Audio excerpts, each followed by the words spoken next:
नमस्कार मित्रों। International relation की इस चेन में जो अभी तक हम पढ़ते आ रहे हैं, हमने रीजनल ऑर्गेनाइजेशन स्टार्ट कर दिया था। सार्क के बारे में हमने चर्चा की थी। आज हम अगला टॉपिक उठा रहे हैं जो कि है बिम्स्टेक। बिम्स्टेक यानी bay of Bengal initiative for multi sectoral technical and economic cooperation. दोस्तों, बिम्स्टेक के बारे में आज हम चर्चा करने वाले हैं और बिम्स्टेक के बारे में पूरा एक्सप्लेन मैं आपको कर दूंगा। इस वीडियो को देखने के बाद आपको बिम्स्टेक से रिलेटेड कोई भी क्वेरीज रहेंगी नहीं, ऐसा मेरा वादा है।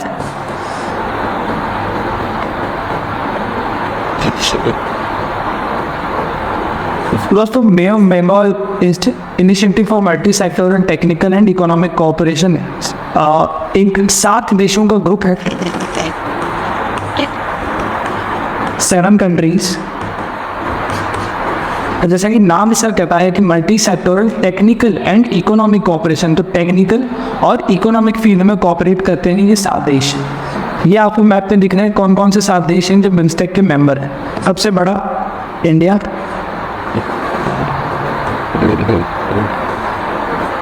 इंडिया में नेपाल, भूटान, बांग्लादेश, म्यांमार और थाईलैंड है यहाँ पे, और नीचे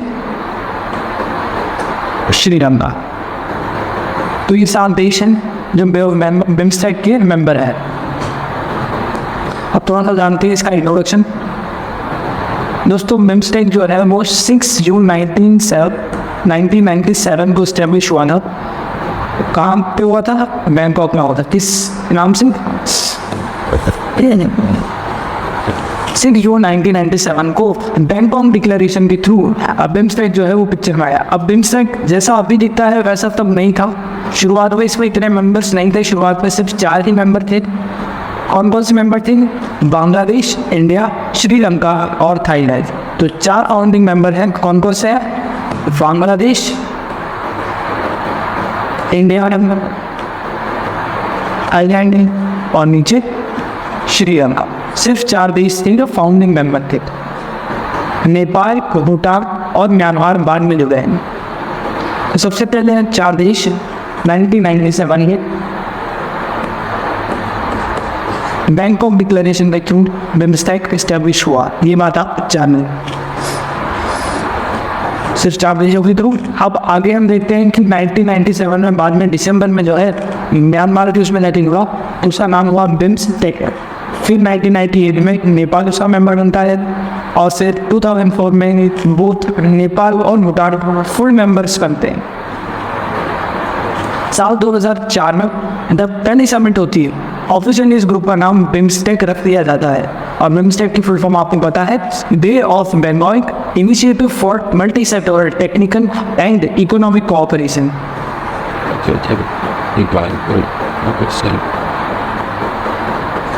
अब हम आते हैं दोस्तों बिम्स्टेक की इम्पोर्टेंस पे।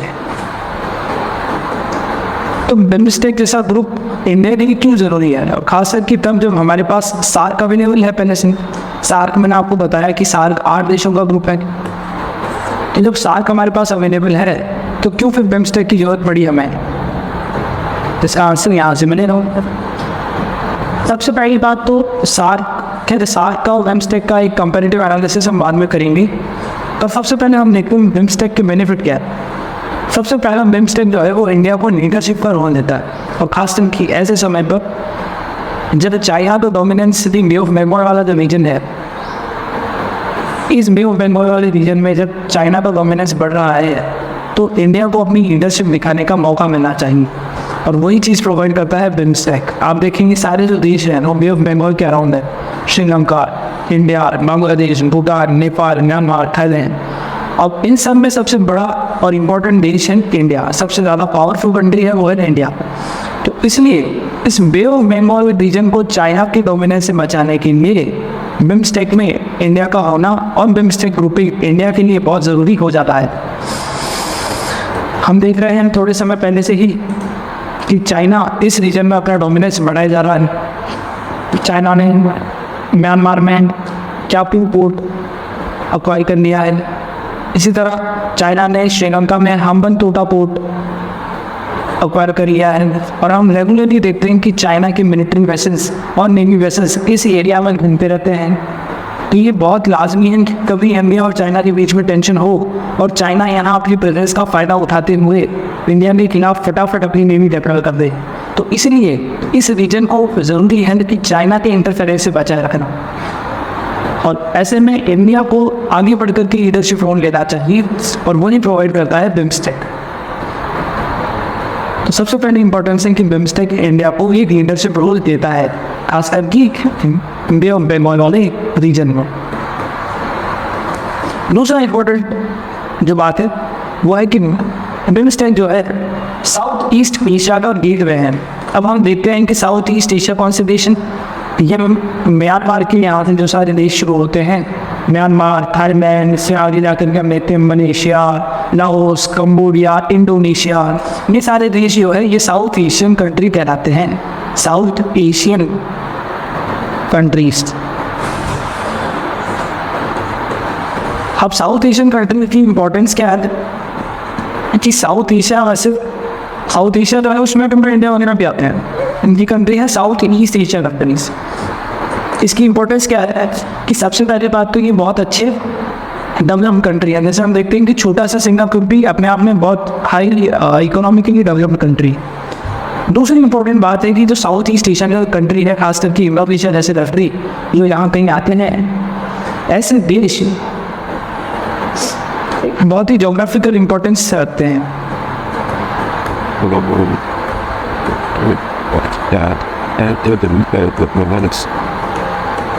क्या इंपॉर्टेंस है इंडोनेशिया की? इंडोनेशिया में हम बाद में देखेंगे कि ये मलक्का स्टेट है, कुछ इस तरीके से दो आइलैंड के बीच में, यहाँ ये में इंडोनेशिया है, ये में इंडोनेशिया है, और यहाँ से मलक्का स्टेट निकलती है। और वो मलक्का स्टेट जो है वो इम्पोर्टेंट सी के रूट है, और इसीलिए ये एक एग्जाम्पल है मलक्का स्टेट का। ऐसे और भी बहुत ज़्यादा इंपॉर्टेंस है साउथ ईस्ट एशियन कंट्रीज़ के। तो इसलिए इंडिया का साउथ ईस्ट एशियन कंट्री से एसोसिएशन करना बहुत ज़रूरी है। और जो बिम्स्टेक है वो इंडिया और वो साउथ ईस्ट एशिया कंट्री से कनेक्ट करता है। ये देखिए, अगर इंडिया के अच्छे रिलेशन होंगे म्यांमार के साथ, अगर इंडिया के अच्छे रिलेशन होंगे थाईलैंड के पास, और इंडिया के अच्छे रिलेशन होंगे बांग्लादेश के साथ, तो हो सकता है इंडिया का एक ट्रेड कनेक्टिविटी रूट कुछ इस तरीके से साउथ ईस्ट एशिया तक चला जाए, क्योंकि हम लैंड के थ्रू कनेक्टेड हैं। तो ये दूसरा इम्पोर्टेंट बात है बिम्स्टेक की कि इंडिया को गेट में इंडिया का प्रवेश द्वार जो है साउथ ईस्ट एशिया के लिए वो बिम्स्टेक प्रोवाइड करता है। तीसरी सबसे इम्पोर्टेंट चीज़ आपने पढ़ा होगा कि इंडिया की एक फॉरेन पॉलिसी है नेबरहुड फर्स्ट पॉलिसी। अब आप मुझे कमेंट सेक्शन में बताएंगे कि ये नेबरहुड फर्स्ट पॉलिसी कौन से प्राइम मिनिस्टर ने दी थी। इसके बारे में मैं आपको बताता हूँ। नेबरहुड फर्स्ट पॉलिसी कहती है कि इंडिया की जो आस पड़ोस में छोटे छोटे नेबर्स हैं, इंडिया उनको यूनिलैटरल कंसेशन देगा, यानी एक तरफा बेनिफिट्स देगा, क्योंकि इंडिया इस रीजन का एक पावरफुल कंट्री है। और बाकी सारे जो कंट्री हैं जो इसकी नेबर्स हैं, जैसे कि Nepal, Bhutan, Bangladesh, Myanmar, Thailand, even Sri Lanka, ये सारी कंट्री रिलेटिवली लेस पावरफुल है इंडिया से, या जो बहुत लेस डेवलप्ड है इंडिया से। तो इंडिया का इस रीजन में एक रेस्पॉन्सिबल कंट्री होने के नाते ये फर्ज बनता है कि इंडिया इन देशों को यूनिलैटरल कंसेशन दे। और इसलिए नेबरहुड फर्स्ट पॉलिसी के तहत इंडिया का ऐसा मानना है कि हमारे जो भी छोटे छोटे नेबर्स हैं, जो भी आस पड़ोस के हमारे मित्र हैं, इनकी सहायता करनी चाहिए। और इसका बेस्ट एग्जांपल अभी हमने देखा था कोविड के समय में, जब इंडिया ने वैक्सीन मैत्री इनिशिएटिव चलाया था। वैक्सीन मैत्री इनिशिएटिव इंडिया ने चलाया था और इन छोटे छोटे देशों में फ्री ऑफ कॉस्ट वैक्सीन पहुँचाई थी। चौथा इम्पोर्टेंट पॉइंट है कि इंडिया बिम्स्टेक का मेंबर होने से बे ऑफ बंगाल रीजन में चाइना का जो एग्रेशन है, चाइना की जो आक्रामकता है, इसको कम कर सकता है। अभी मैंने आपको सबसे पहले नई चीज़ बताई कि किस तरह से चाइना इस रीजन में अपना डोमिनेंस इस्टेब्लिश कर रहा है। चाइना किस रीजन में इस रीजन में अपना डोमिनेंस इस्टेब्लिश कर रहा है, और इसलिए ये ज़रूरी है कि इंडिया चाइना को इस रीजन में काउंटर करे और उसमें बिम्स्टेक एक बहुत ही इंपॉर्टेंट रोल प्ले कर सकता है।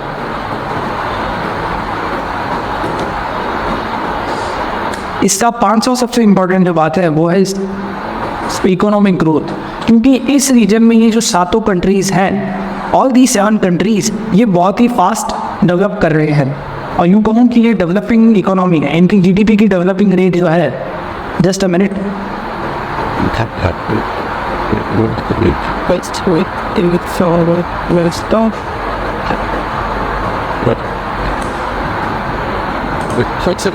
इन देशों की जीडीपी की जो ग्रोथ रेट है वो 3.5% से लेकर के 7.5% है, जो कि एक रिलेटिवली अच्छी, एक बहुत ही अच्छी जीडीपी ग्रोथ रेट है।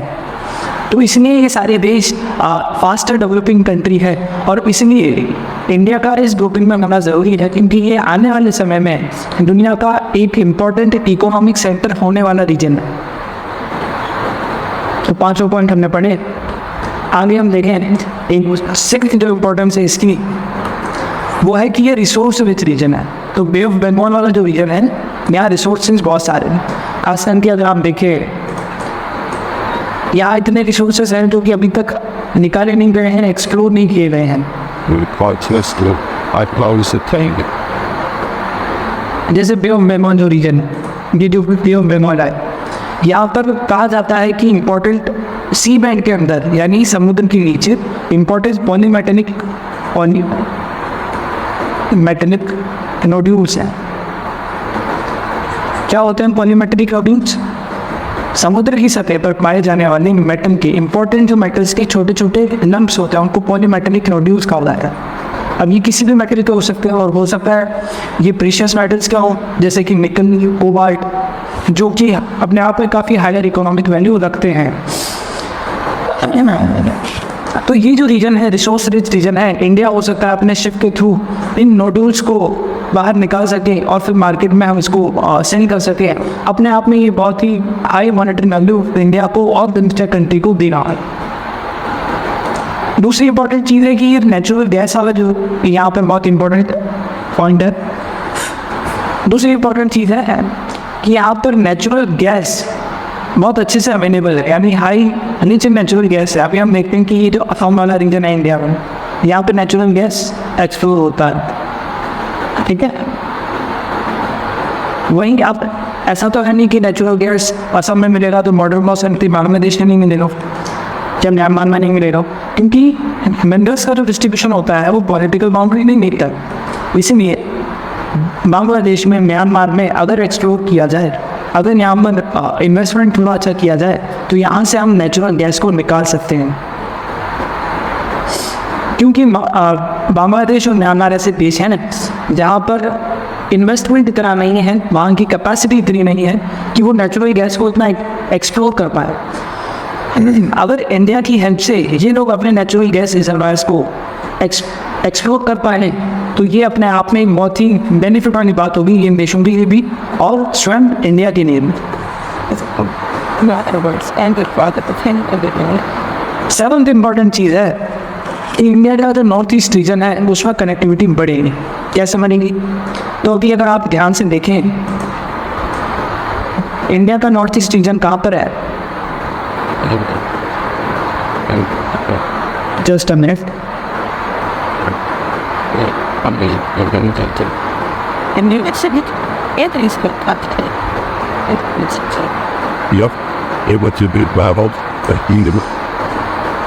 अगर आप ध्यान से देखें तो यहाँ पर इंडिया का ये नॉर्थ ईस्ट रीजन है। कौन कौन से स्टेट आते हैं इसमें? बहुत सारे स्टेट आते हैं, जैसे कि नागालैंड, मणिपुर, मिजोरम, त्रिपुरा,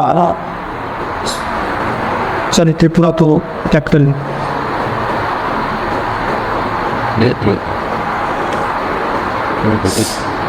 हाँ, तो ये इंडिया का नॉर्थ ईस्ट रीजन है और यहाँ पे इंपॉर्टेंट देश आते हैं, जैसे कि नागालैंड, मणिपुर, मिजोरम, असम, आपका सिक्किम भी यहाँ पे आता है।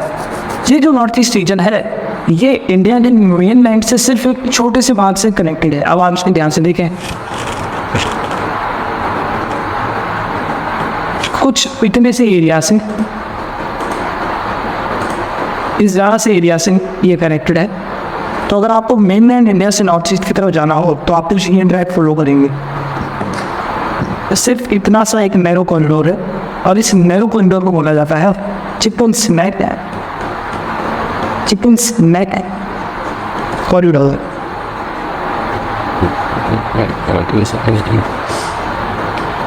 चिकन स्नैक इसलिए क्योंकि ये चाइनीज इंचार्जर के अंडर थ्रेट में है, ऊपर चाइना है। अब इमेजिन अभी चाइना किसी वजह से अटैक करके इस कॉरिडोर को इंडिया से कट ऑफ कर देगा तो इंडिया, मेनलैंड इंडिया को वो पूरे नॉर्थ ईस्ट इंडिया से डिसकनेक्ट कर सकता है। और इसीलिए विमस्टैक आता है पिक्चर में, क्योंकि अगर हमारे पास बांग्लादेश का सपोर्ट है तो हम अगर हमारे पास बांग्लादेश का सपोर्ट है तो हम अल्टरनेटिव कनेक्टिविटी रूट्स इंडिया से नॉर्थ ईस्ट तक डेवलप कर सकते हैं। ये देखिए, तो अपने हमारे चिकन स्नैक कॉरिडोर पे जो डिपेंडेंस है वो कम हो जाती है इंडिया और नॉर्थ ईस्ट इंडिया को कनेक्ट करने के लिए। इसलिए भी बिम्स्टेक अपने आप में बहुत ज़्यादा इम्पोर्टेंस रखता है।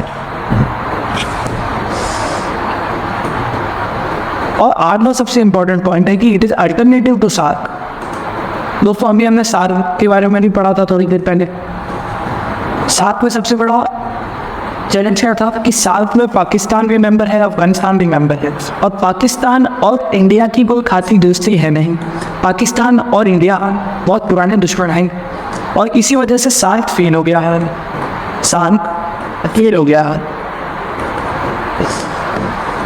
पर वो चीज़ बिम्स्टेक में नहीं है, क्योंकि बिम्स्टेक में पाकिस्तान मेंबर है नहीं और जो सारे देश मेंबर है उसके साथ इंडिया के ऐसा कोई दुश्मनी वाली रिलेशन है नहीं।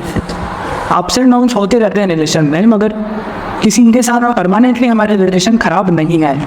और इसीलिए बिम्स्टेक को देखा जाता है कि एक अल्टरनेटिव है सार्क के खिलाफ नहीं तो सार्क के अलावा एक रीजनल ग्रुपिंग है। ये आप देखें, सार्क में यहाँ पाकिस्तान भी मेंबर है, सार्क का अफगानिस्तान भी मेंबर है, उधर नीचे मालदीव भी मेंबर है। तो कई बार जो रिसर्चर्स हैं वो ये बात कहते हैं कि BIMSTEC is nothing but SAARC minus Pakistan, यानी सार्क में से पाकिस्तान को हटा दीजिए तो बिम्स्टेक आ जाएगा।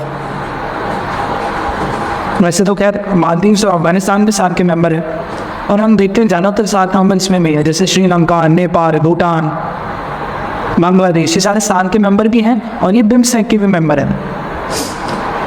और क्योंकि चाइना पाकिस्तान अपनी टेरर एक्टिविटीज़ की वजह से और इंडिया से जो राइवलरी है उसकी वजह से सार्क को डेवलप नहीं होने दे रहा, इसलिए कई बार थिंकर्स का ऐसा मानना है कि इंडिया बिम्स्टेक पर ज़्यादा फोकस है।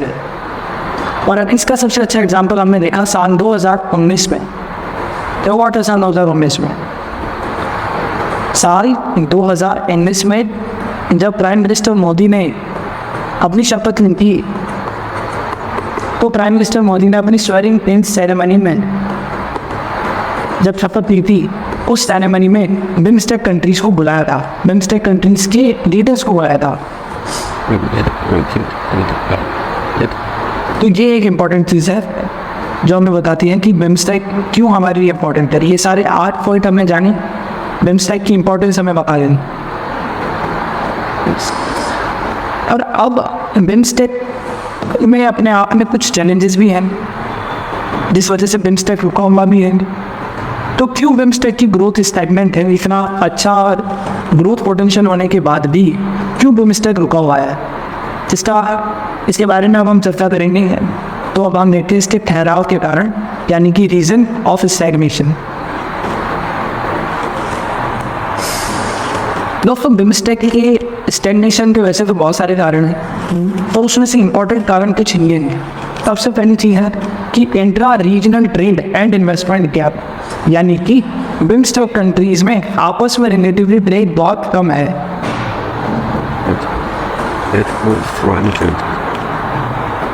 ये बिम्स्टेक कंट्रीज हैं और हम देखते हैं कि एज सच नेपाल भी कोई ज़्यादा डेवलप्ड कंट्री है नहीं, इंडस्ट्रीज यहाँ पर ज़्यादा डेवलप्ड है नहीं।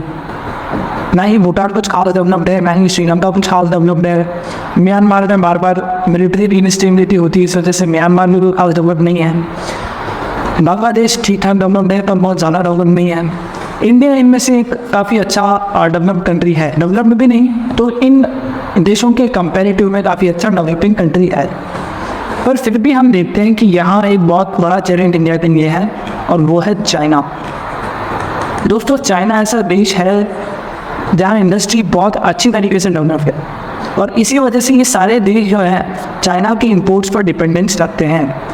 और इसीलिए हम देखते हैं कि अकेले चाइना का इतना बड़ा सिग्निफिकेंस इस रीजन में भी इकोनॉमिक ट्रेड में इवन इंडिया के साथ भी कि इंट्रा बिम्स्टेक ट्रेड यानी बिम्स्टेक कंट्री का आपस में जो ट्रेड है वो अगर चाइना से कंपेयर करें तो बहुत कम है।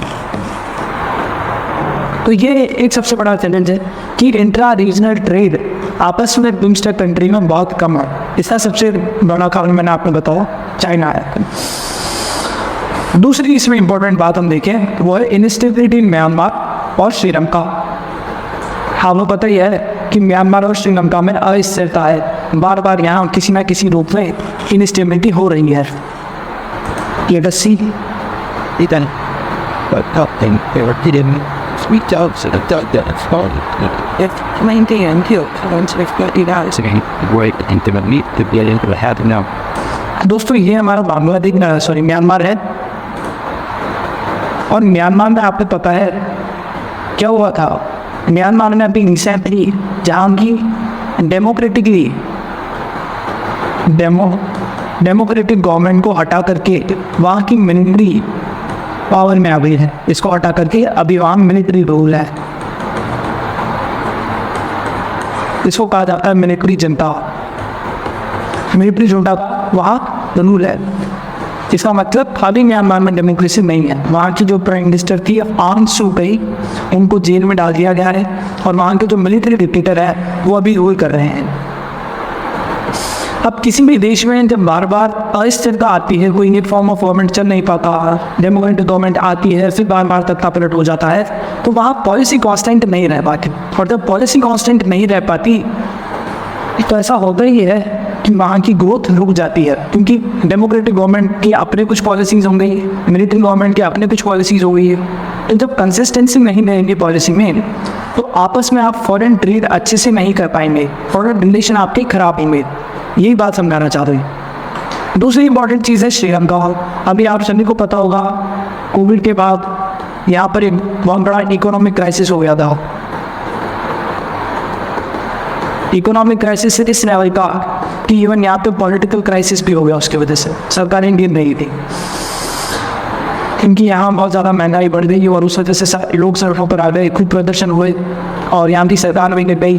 फिर दोबारा यहाँ पर अभी कवायद चल रही है कि stable form of government establish की जाए। इसमें इंडिया ने भी श्रीलंका की काफ़ी हेल्प की थी कि एक स्टेबल गवर्नमेंट बनाए रहे, पर फिर भी इनस्टेबिलिटी की वजह से श्रीलंका का भी पोटेंशियल कम हुआ है। तो दूसरी इंपॉर्टेंट चीज़ हमने देखी कि म्यांमार और श्रीलंका में इनस्टेबिलिटी की वजह से बिम्स्टेक कमजोर पड़ा है। बस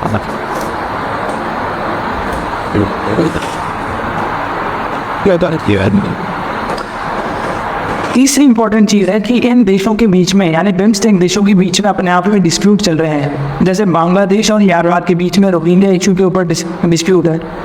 क्या है रोहिंग्या इशू? जैसा मैंने आपको बताया कि जब म्यांमार में मिलिट्री पावर में आई तो यहाँ एक एथनिक माइनॉरिटी रहती है। म्यांमार का रखाइन जो प्रोविंस है, म्यांमार के रखाइन प्रोविंस में एक एथनिक माइनॉरिटी रहती है यानी अल्पसंख्यक समुदाय है जिसे कहा जाता है रोहिंग्यास। अब म्यांमार वैसे बुद्धिस्ट कंट्री है पर रोहिंग्या जो माइनॉरिटी है वो मुस्लिम है।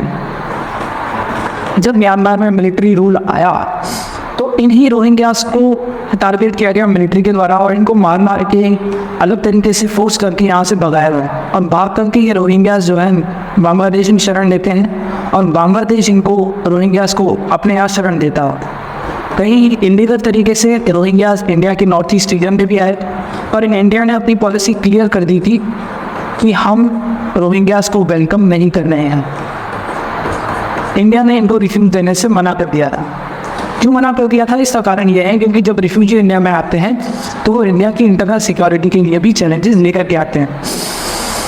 तो जब अगर रोहिंग्यास इंडिया में आएंगे तो आपको पता है सिटीजनशिप अमेंडमेंट एक्ट को लेकर के आसाम वाले रीजन में कितना प्रोटेस्ट चल रहा है। जब हम हमारी पॉपुलेशन को अच्छे से नहीं खिला पा रहे हैं, जब हम हमारी पॉपुलेशन को डेवलपमेंट नहीं दे पा रहे हैं, तो हम रिफ्यूजीज़ को डेवलपमेंट कैसे दे पाएंगे? इसलिए इंडिया ने साफ कह दिया कि हम रोहिंग्यास को वेलकम नहीं करते। और इंडिया के अपोज में बांग्लादेश ने कहा कि रोहिंग्यास को हम वेलकम करते हैं और हम कोशिश करेंगे कि थोड़े समय बाद रोहिंग्यास अपने देश म्यांमार में वापस पहुंच जाएं। तो जब ये इनके ऊपर मिलिट्री ने अपने डंडे बरसाए, जब मिलिट्री ने इनको परेशान किया, इनको भगाया, तो रोहिंग्यास जो है बांग्लादेश में आकर के शरण लेते हैं और यहाँ सेटल होते हैं। और तब से बांग्लादेश और म्यांमार के बीच में ये इशू चल रहा है। बांग्लादेश बार बार कह रहा है म्यांमार की गवर्नमेंट रोहिंग्यास को बुलाए, रोहिंग्यास को शरण दे, और म्यांमार की जो गवर्नमेंट है वो रोहिंग्यास को वापस लेने से मना कर रही है। तो ये इशू चल रहा है बांग्लादेश और म्यांमार के बीच। अभी थोड़े समय पहले बांग्लादेश ने रोहिंग्या मुस्लिम्स को अपने एक नए आइलैंड पे शिफ्ट कर दिया। इस आइलैंड का नाम है बासन 4 आइलैंड। और कंट्रोवर्सी ये चल रही है कि ये जो बासन 4 आइलैंड है ये बहुत जल्दी, बहुत नीचे इसका सी लेवल है, और ये जब भी सी लेवल राइज होगा तो बहुत जल्दी डूब जाएगा है। तो इसको लेकर के भी ये कंट्रोवर्सी चल रही है। कैसे? अभी हमने पूरे डिटेल में हम चलेंगे उसकी। तो ऐसे ही रोहिंग्या को लेकर के बांग्लादेश और म्यांमार के बीच में डिस्प्यूट है। दूसरी इंपॉर्टेंट बात, बस ऐसा ही डिस्प्यूट देखने को मिलता है बांग्लादेश और भारत के बीच में तीस्ता नदी को लेकर के। तीस्ता रिवर है जो इंडिया से होती हुई बांग्लादेश तक जाती है, और बांग्लादेश और इंडिया के बीच में इस नदी के पानी को शेयर करने के ऊपर इशू चल रहे हैं। इंडियन गवर्नमेंट भी तैयार है, बांग्लादेश की गवर्नमेंट भी तैयार है, और वेस्ट बंगाल की जो गवर्नमेंट है वहाँ से थोड़ा इसको अपोज हो रहा है, और इस वजह से इंडिया इस तीस्ता रिवर एग्रीमेंट को आगे नहीं बढ़ा पा रहा है। तो ये तीस्ता रिवर एग्रीमेंट इंडिया और बांग्लादेश के बीच में एक बोन ऑफ कंटेंशन बना हुआ है। ऐसे ही छोटे मोटे इश्यूज और देशों के बीच में भी है, जैसे इंडिया और श्रीलंका के बीच में फिशरमैन का इशू है।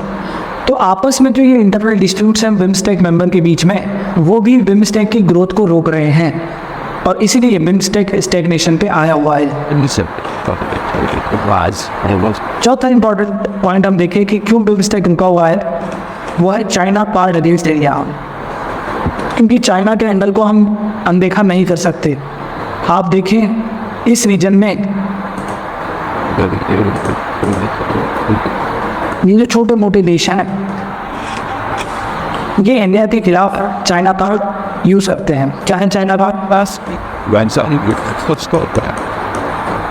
चाइना कार्ड, यानी कि मान लीजिए नेपाल इंडिया से कुछ डिमांड करता है, या बांग्लादेश इंडिया से कुछ डिमांड करता है, लेट्स से लोन मिलता है, लोन मांगता है, और अगर इंडिया मना कर दे तो नेपाल धमकी देता है कि अगर आप लोन नहीं देंगे, या बांग्लादेश धमकी देता है कि अगर आप लोन नहीं देंगे तो मैं चाइना से लोन ले लूँगा। और आप जानते हैं इंडिया और चाइना की आपस में ऐसे इतनी अच्छी बॉन्डिंग है नहीं। वही धमकी बांग्लादेश देता है कि अगर इंडिया आपने हमारी हेल्प नहीं की तो हम चाइना के पास चले जाएंगे। और इसी तरीके से धमकी चाइना को भी देते हैं लोग। चाइना को कहते हैं कि चाइना अगर आपने हेल्प नहीं करी तो हम इंडिया के पास चले जाएंगे। तो चाइना के साथ ही इंडिया कार्ड खेलता है। और खैर चाइना क्योंकि ज़्यादा डेवलप्ड है तो चाइना की लैंडिंग कैपेसिटी अच्छी है, चाइना ज़्यादा लोन दे सकता है, चाइना ज़्यादा इन्वेस्टमेंट कर सकता है एज कम्पेयर टू इंडिया। और इंडिया अभी भी ये नहीं चाहेगा कि जो छोटे मोटे इसके साउथ एशिया के देश हैं ये इसके हाथ से स्लिप हो जाए और चाइना के पास ज़्यादा के बैठ जाए। चाइना से जब इन देशों की अच्छी दोस्ती हो जाएगी तो ये इंडिया के लिए हार्मफुल हो जाएंगे। और इसीलिए ये देश एक चाइना कार्ड प्ले करते हैं, अपनी मनमानी करते हैं इंडिया से पूरी करवाने के लिए। तो अपनी मनमानी हम जब इनको इंडिया से पूरी करवानी होती है तो ये इंडिया के खिलाफ चाइना कार्ड का इस्तेमाल करते हैं। Just a minute.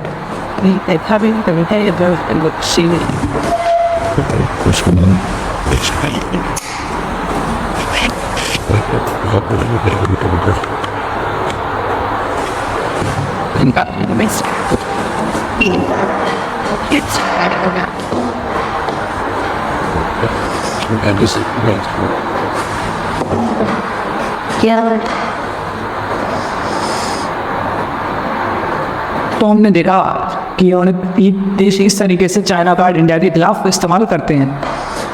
पांचवी एक इम्पॉर्टेंट चीज़ जो कि एडमिनिस्ट्रेटिव इशू है कि जो बिम्स्टेक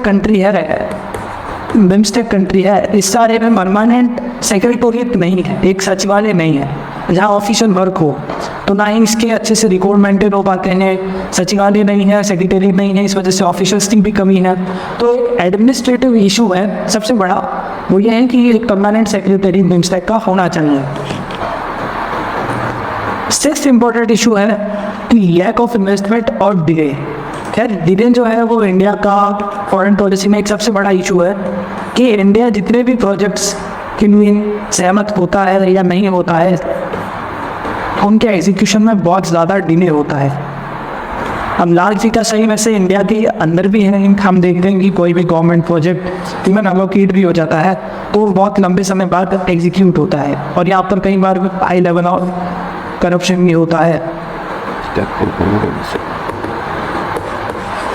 खैर इसमें हम ज़्यादा नहीं जाएंगे, पर इम्पोर्टेंट चीज़ ये है कि बहुत ज़्यादा डिले होता है, और इसी डिले की वजह से जो नेबर कंट्री हैं जहाँ डेवलपमेंट की ज़्यादा ज़रूरत है, जो प्रोजेक्ट को बहुत सीरियसली ले रहे हैं, उनका भरोसा इंडिया के ऊपर कम हो जाता है। और इसीलिए हमें चाहिए कि डिले को हम कम करें। तो ये डिले जो है ये बिम्स्टेक की रुकावट में एक इम्पॉर्टेंट पार्ट है। अगर हम डिले को किसी तरह से कम कर पाए तो हम बिम्स्टेक को आगे ग्रोथ पे ले जा सकते हैं। और इसी के साथ हम आगे बढ़ रहे हैं कि आगे क्या किया जाना चाहिए बिम्स्टेक कंट्रीज़ में।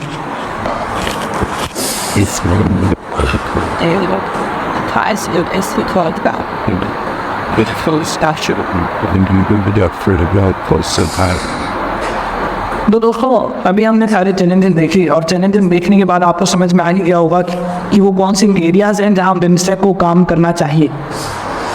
सबसे इम्पोर्टेंट चीज़ तो ये है कि हम इंटरनल डिस्प्यूट सुलझाएं। इंटरनल मतलब इंट्रा बिम्स्टेक कंट्री। जैसे मैंने आपको बताया कि इंडिया और श्रीलंका का जो है फिशरमैन इशू है, तो इंडिया और श्रीलंका को सॉल्व करना चाहिए। मैंने आपको बताया म्यांमार और श्रीलंका के बीच में रोहिंग्यास को लेकर के इशू है, उसको सॉल्व किया जाना चाहिए। वैसे ही इंडिया और नेपाल के बीच में अभी थोड़े समय पहले आपको पता होगा कि काला पानी, लिपुलेख और लिम्पियागुड़ा नाम की जो टेरिटरीज हैं उसको लेकर के लैंड बॉर्डर इशूज़ हैं इंडिया और नेपाल के बीच में। तो इन सारे इंटरनल डिस्प्यूट को जो बिम्स्टेक मेंबर्स के बीच में है, इसको ख़त्म किया जाना चाहिए। दूसरी इंपॉर्टेंट चीज़ है डेमोक्रेसी एंड स्टेबिलिटी। क्योंकि जैसा मैंने आपको बताया कि म्यांमार और श्रीलंका में इनस्टेबिलिटी है, इसकी वजह से यहाँ ग्रोथ कम हो रही है। तो म्यांमार में भी चाहिए कि मिलिट्री रूल ख़त्म हो और जल्दी से डेमोक्रेसी आ रही है। और डेमोक्रेसी आए या ना आए, सबसे ज़रूरी है कि यहाँ स्टेबिलिटी आ जाए। म्यांमार की इस रीजन की, इस पूरे म्यांमार रीजन की स्टेबिलिटी ज़रूरी है। सिमिलरली ऐसी स्टेबिलिटी नेपाल में भी होनी चाहिए। ये स्टेबिलिटी हमें श्रीलंका में भी चाहिए। इंडिया में रिलेटिवली हम स्टेबिलिटी देखते हैं, भूटान थोड़ा ठीक चल रहा है, बांग्लादेश भी ठीक चल रहा है, और इस रीजन में म्यांमार, श्रीलंका और नेपाल वाले रीजन में स्टेबिलिटी की बहुत खास ज़रूरत है।